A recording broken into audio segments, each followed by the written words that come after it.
Hello little scientists, welcome back to our channel. Everyone sees fireworks. Doesn't they look amazing? So, have you ever wondered how will the fireworks look if they are underwater? So, today's experiment is about underwater fireworks. It is a very simple and amazing experiment. For that we will be needing a glass bottle and it is filled with water almost up to the brim. Different food colorings. I am using 3 of them, yellow, red and blue, so that my fireworks looks amazing. A measuring cylinder, oil, a cup and a funnel so that nothing falls when we put it in our water. So let's start the experiment. For that we will be starting with a cup. We will be taking some oil and measuring 20 ml. Neither less nor more.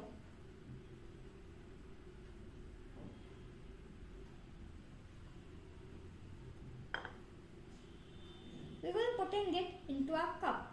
Remember guys, neither less nor more. Exact 20 ml. That's why always use a measuring cylinder.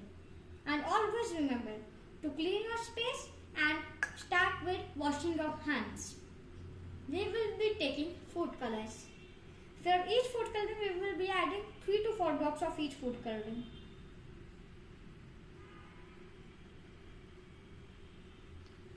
I have taken 5 because I want my fireworks to be more amazing and last longer. Now it's time for red color.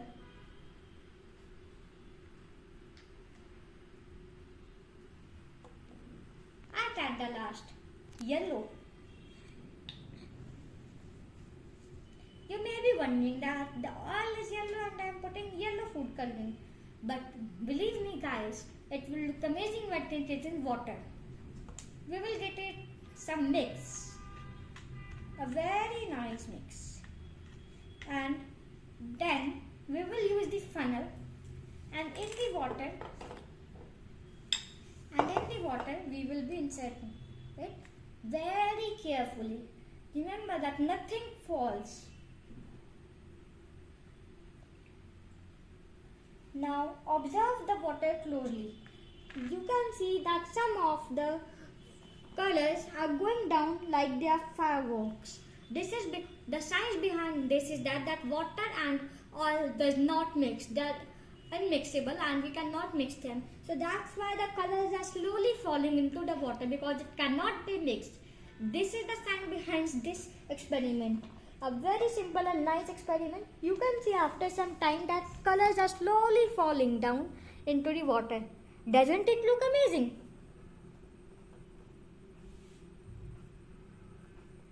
So that's all for today. We will meet with more such new experiments in our next video. Thank you.